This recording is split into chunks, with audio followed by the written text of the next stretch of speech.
Hello and welcome today to Clutch Entertainment. Today we'll be talking about bowling, how to bowl, some tips to bowl, how to score a game, and also the difference between league and casual play. So basically, I'm sure you've all gone bowling with friends and family, and you probably just play casually, and you probably just go, "Oh, I'm just gonna have some fun." Well, I'm gonna increase your A game by probably at least 5 to 10 pins, hopefully, for your average for bowling. So basically, we'll be talking about those tips and how to keep up with your family and friends, and we'll see how we can get you better at this fun sport of bowling. So first of all, we'll start out with some tips. Bowling is a game that lasts 10 frames. You get 2 tries to knock down all 10 pins, and the pins are numbered 1 through 10. So basically the 1 pin is at the very front, then it goes 2 from the left, 3 to the right, and then it goes 4, 5, 6, and then 7, 8, 9, and then 10. I can show you a diagram here, so let's flip to the diagram. As you can see here, we have the 1 as the head pin. It's considered the head pin. And then we also have the 2 and 3 like I was describing before. The pocket would end up being right about here. And then we have the 4, 5, and 6, and then the 7, 8, 9, and 10. So if you have this chart memorized like this, you'll be able to see what pins are standing at the end after you throw them. So say you knock down all of them except the 4 and the 9, you'll be able to see, oh, I need to hit it here to hit here. Or you could go, oh, I hit the 3 and the 8, basically left, and you got to hit the 3 on the side and then hit the 8. Then that will give you a good idea of what you need to do. But basically, this is a pretty good idea and grid that you can use to determine where you're going to throw it. We'll start out with some tips. So when you want to aim at the pins where they'll be all knocked down. There's something called the pocket, which is a space between the 1 and the 3 or 1 and the 2 pin. So you want to throw your ball down the lane. The lane is 60 feet long, and you want to aim between those. There's 7 arrows in the middle, and that will help you with guiding the ball to where you want it to go. Knowing where the ball will break, which is called a break point, is when you're throwing the ball with a hook. So a break point is basically where the oil stops and the ball hooks towards the pins. So you need to know where your break point is with your pins. So next we'll be talking about some positioning. So standing in front of the 7 arrows, like I was just describing, you want to stand in a position where you'll know where the ball is going to break and hook, where you want the pocket to be. So the pocket's where, like I said before, where you can hit strikes every time. So you want to aim towards that specific spot. So you want to do that, and then so you want to aim for that specific spot, and you want to release the ball at a certain point. So when you release the ball, you want to do it like a pendulum swing. So when you're coming up, you come all the way up like you're shaking somebody's hand. Be sure not to cross the foul line when you're following through. If you cross the foul line, you can get a foul or a penalty, basically, and basically you lose that specific throw and it becomes 0 pins. Then we're going to talk about the oil pattern. So another important part of bowling is knowing your oil patterns, knowing where the oil is being saturated based on what you're throwing. So when you throw a ball, for example, you'll notice if it's heavy oil, then it will not have much hook to it. If it's no oil or little oil, it's going to do a lot of hooking. So basically to gauge it is when you throw your first or second frame pin throw or bowling throws, you want to just throw it down and just see if you can get some practice in, or if you don't have practice, like I said, the first or second frame, and you want to try and knock down the pins like usual. You'll notice if your ball hooks or doesn't hook, like I was saying before. And then next we're going to talk about the pin numbers like I was talking about before, like a credit card machine, but knowing those pin numbers is very important. And I talked about it earlier when we were talking about the aiming and positioning when you're throwing the ball. And if you have those memorized in your mind or look at a grid and see in like with a picture, you'll be able to tell what pins and how to hit certain results of your pins being knocked down on your second throw. So if you say you get a split and you have, which is the head pin missing and 2 other pins, like a 2 and a 7 or a 7 and 10, which is most famous, you'll be able to figure out how you can actually get the spare off that. So some key terms that a lot of common bowling players use. I won't give you a full list of them, but I have in the description below, I'll have like a full definition term list. I'm just giving you the most common ones. There's something called the sleeper, which is a pin behind another pin. There is a Brooklyn, when you get a strike on the opposite side of your throwing hand. There is the pocket, which I was describing before. It's the middle section and slight space between the 1 and 2 pin and 1 and 3 pin. And then there's the 7-10 split, which is basically the 2 pins on the corners. So some accessories you need when you bowl are the bag, shoes, a ball, wrist support, and a microfiber towel. So those are the basics. Not everyone uses a wrist support. It just depends if you want to keep your wrist straight when you throw it. So choosing a ball is something that's really important too. You want to do 1/10 of your body weight on average. Some players bowl higher with higher weight than that if they want to get more pin action, because basically the higher the weight, the less bounce you're going to have off those pins. So if you have a heavy weight, then you're going to get a lot of pin action. If you have a lower weight, your ball's going to bounce off the pin. So the range is typically between 6 and 16 for ball weights, and kids usually use the 6 to 8 balls at the album. For adults is typically 9 or 10. So you usually want to use something around there or higher, so that way you can get more pin action. Recommended for league play, I would say probably 14 to 16. That way you get the maximum pin action. And then shoes, there are specific type of shoes when you bowl.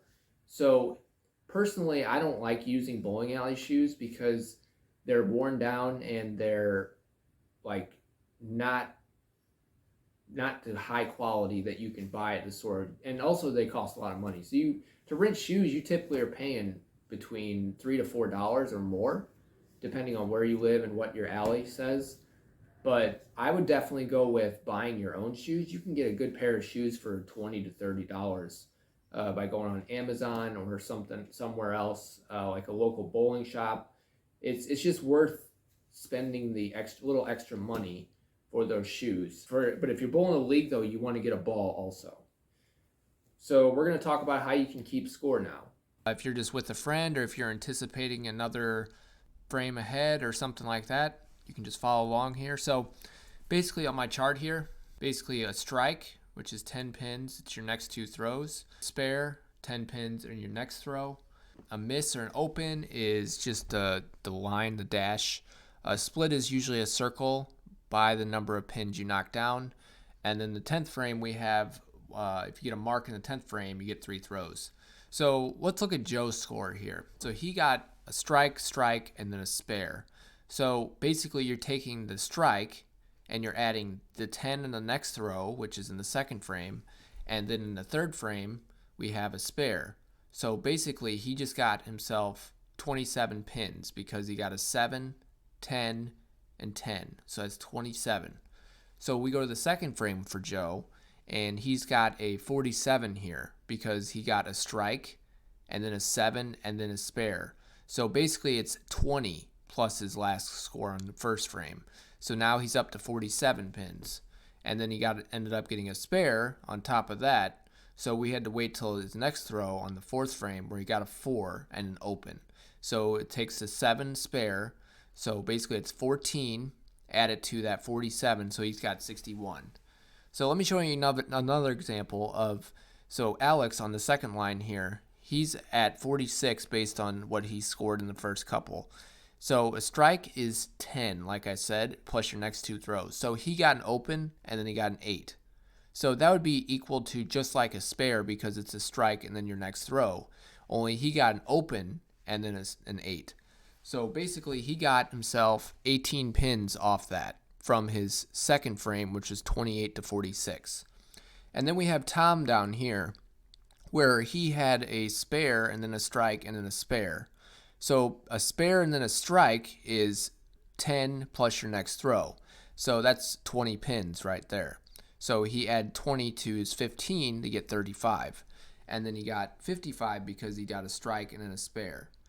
So we're going up to Joe in the last row here, and he ended up getting a strike in the 10th frame. So if you get any kind of mark in the 10th frame, you're going to add on an extra throw. So if, say, in your 10th frame you ended up getting 8 and an open, then you wouldn't get a third throw right here. You would just get 8 dash nothing here. So basically you just not get a third throw. But getting a third throw is a good way to add on to your score. The max score you can get in bowling is a 300, which is a total of 12 strikes, because you can get strike, strike, strike, strike, strike, strike, strike, strike, and then 3 strikes in the 10th. So that's a total of 12. And then we go back to right here in number 8 frame. He ended up getting an 8 and then an open. So what that means is the circle is he got a split there. So a split would be the head pin's gone, but there's 2 pins separating each other. Like usually like it's a 7 pin like I mentioned before, or a 10, so like a 7-10 split. So basically a split really puts you low, or a low chance of picking up a spare on that. And if you have questions in the comments below about how to keep score, you could just comment below, and we'll be moving on to the next thing, which will be difference between league play and casual play. So the difference between league play and casual play is a league consists of 2s, 4s, or 5s on a team typically, with alternating lanes. So when you're in a league, you're going to want to make sure there's something called bowler etiquette, which you want to be able to wait till the person to the left of you bowls first. If there's no one to the left, then you have the right of way, basically.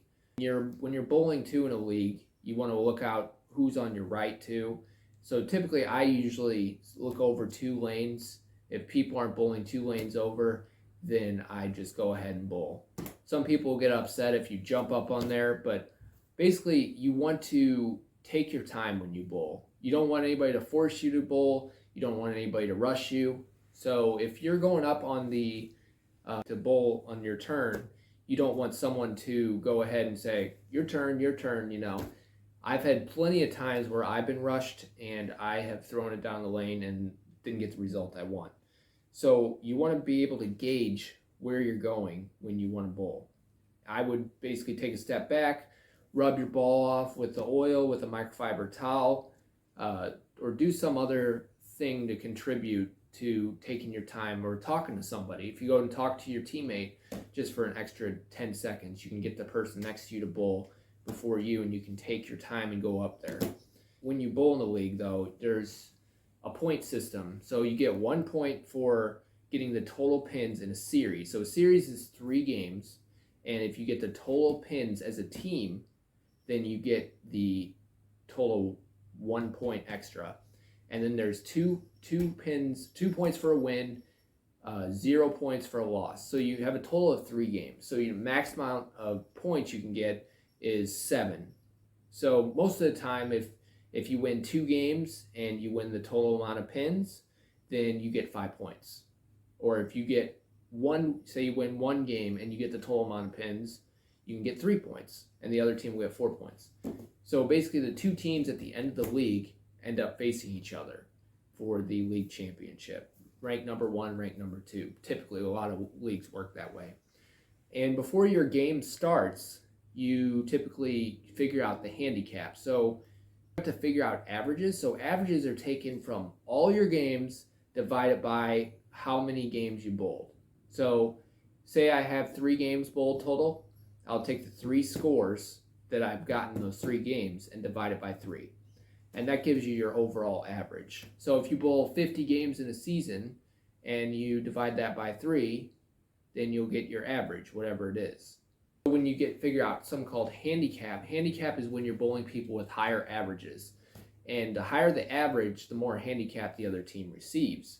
So when you figure that out, you want to do all the total scores and averages that you have as a team minus the total, whoever has the higher team total average, and then you times that by 90%. And 90% would give you the total amount of handicap, and you round down, like I said, if you have a point number. Handicap can help a team that doesn't have as high as average, and it gives you a few marks ahead of the other team, which basically balances the team. So if one team's a lot better than another team, they still have a chance to, with higher average, they still have a chance to win. So it's a very fair and honest system, I would say. The casual play. So casual play is when you're just going out with some family and friends and just playing, and scores don't really matter. It's just have fun and have a good time. But it's a good way to get practice. It's a good way for like community. It's a good way to gauge yourself and make yourself want to have a lot of fun. It could be good for a date. It could be good for a family gathering like a birthday party. But over the years, bowling has really been a really good sport to always have a good time. And I've never heard of anybody saying, "Oh, bowling is a terrible thing to do," because you can do all kinds of things with bowling. You can try crazy trick shots and stuff like that and try and knock down all 10 pins, but it's a lot of fun, and I believe everyone should be able to go bowling and have a good time. But overall, bowling is a very fun sport, and it's fun to go out to do, or it can be competitive, and using the techniques I told you, or any of the tips or strategies, as well as keeping score and participating in the leagues versus casual, can all affect your performance and skills while bowling. Like I said, I'll provide you with a bunch of those terms. Those terms will actually really help you. And there's a few videos on YouTube you could probably watch. Stuff like bowling, like for beginners, or how to throw a ball properly, or how to make my ball hook. Stuff like that will actually really help you too in your strategies, so you can see a visual representation.